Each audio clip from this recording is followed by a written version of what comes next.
Cancer. This is a Cancer Sun, Moon, Rising, and Venus collective bonus reading for the month of Feb. For your personal reading, kindly send me a direct message. Kamusta mga Cancerians? Kamusta? Anong meron para sa ating mga Cancerians? Love and money reading para sa ating mga Cancerians, please. This is a Cancer Sun, Moon, Rising, and Venus collective bonus reading for the month of Feb. Let's see kung ano meron para sa ating mga Cancerians. Guidance and good news para sa ating Cancerians. Guidance and good news para sa ating Cancerians. Guidance and good news, please. Guidance and good news, please. Reminder. Ang nag-iisang account ng Mystic Siren at High Angeles 11. Any messages coming from a different account? Hindi po ako yun. Cancer. Woo! Reconnection, reconciliation. Pero sincere ba? I doubt it. Pero chikahin natin anong meron dito sa pagbabalik.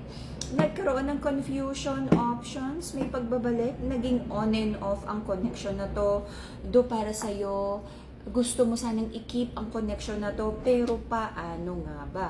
Paano nga ba? Because for most of you, may mga na-involve na third-party energies here. Nasaktan ka, nagpasensya, kumapit, nagbigay ng multiple like pagpapatawad.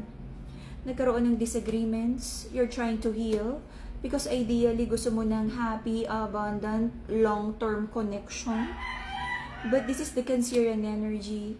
Naubos ang pasensya, you felt so triggered, pero kahit inis na inis ka na sa sitwasyon, pinili mo pa rin to stay, unawain ang iyong person.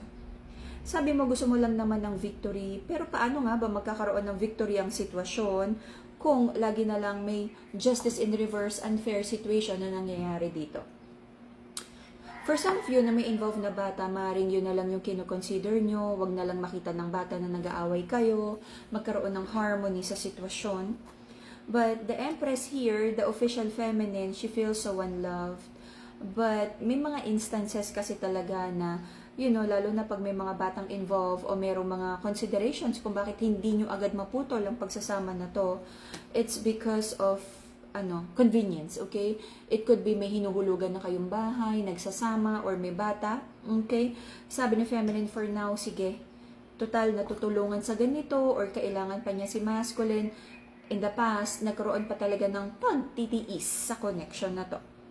Tumambay ka, but it feels like nagkaroon ng feeling of defeat. Pinilit mo namang pakisamahan ng iyong person para walang away, but it feels like hindi na talaga kinakaya. Sabi mo, kailangan mo na talagang magsisimula ka, no?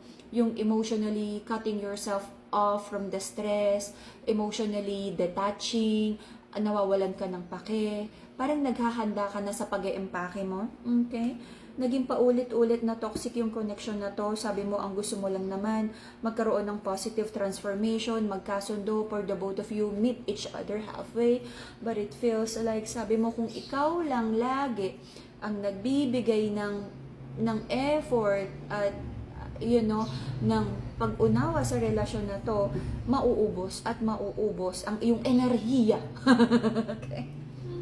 Sabi ng feminine sa connection na to, mukhang talo. Kung sumugal ka ng maraming beses sa pagmamahal na to, sabi mo talo. Focus na lang tayo sa pera, sa career. Ano ba yan? Alam mo, yung mga investment, if I say investment, hindi yan laging pera. I'm not saying you're azucarera de mama. Yung panahon mo, yung pagmamahal mo, yung mental health mo, lahat yan valuable. Okay? Ingatan ang mental health. Lalo na kung may batang involved, yung nakikita ng mga bata na gumuguho ang mental health mo, at lagi kang galit because of tatay nila, or lagi kang like lugmok sa opisina at tulala because of this love connection. Do you really want to keep this? Na parang just because you love the person, naapektuhan na even your personal goals. Mag-isip na mabuti. Okay? So, I feel in the past, maraming pangako, promises na hindi naman natupad. But I feel tinanggap mo, pinagbigyan, hinintay mo, baka naman kung ano yung mga pangako and apology na yan, tupaden pa at magkaroon pa ng change behavior. But I feel nabigo ka. So sabi mo, sige, go with the flow. For some of you, hinintayin nyo na lang na maubos yung chances na kaya mong ibigay. Inuubos mo na lang yung kaya mo pang itayang love sa connection na to, na parang pag sumigaw yung puso mo na bankrupt, o di ba?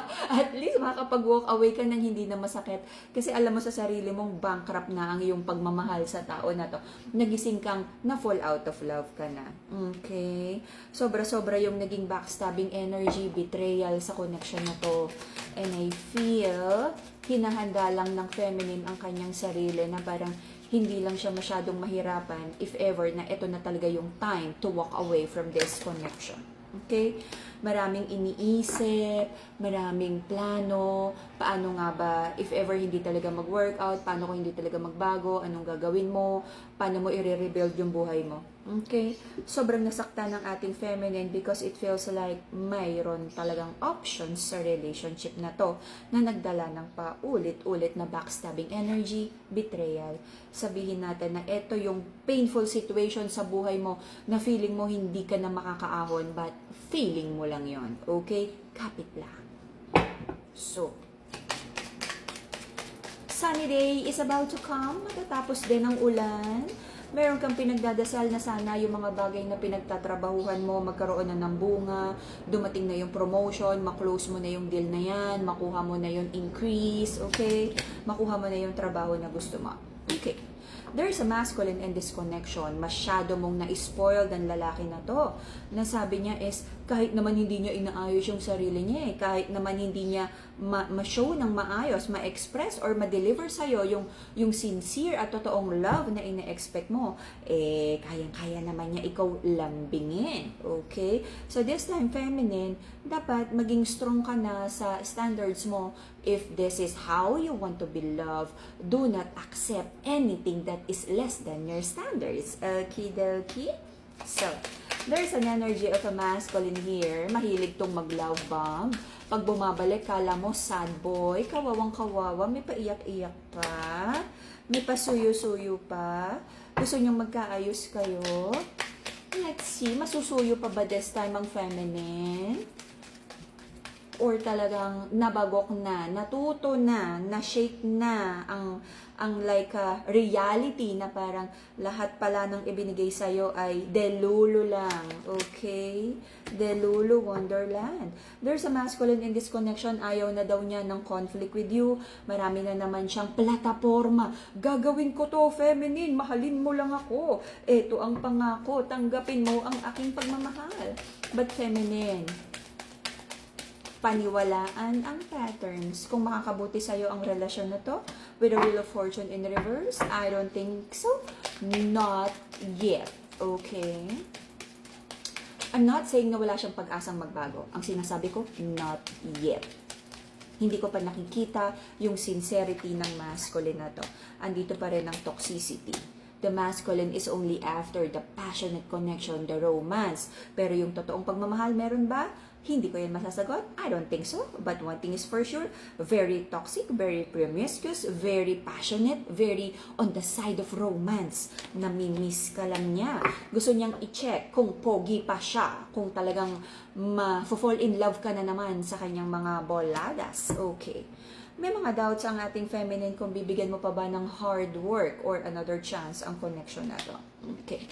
But I feel, for most of you, hindi ko nila lahat. Okay? Para sa mga natuto na, you're manifesting na ayusin na lang ang kabuhayan, kaperahan. Okay? Personal growth, ibangon ng sarili. Pangarap. Okay. Congratulations sa mga pipila ng mga tamang desisyon. Okay, pipiliin mo sarili mo, kung ano yung alam mong long-term na masaya, abundant para sa'yo. Pipiliin ng goals, pipiliin ng trabaho, mag-aral ulit, na personal development. Okay? For some of you, pakiramdaman, no? This is like case to case. For most of you talaga, kailangan mo nang mag-focus sa goals. Yung person mo, that can wait.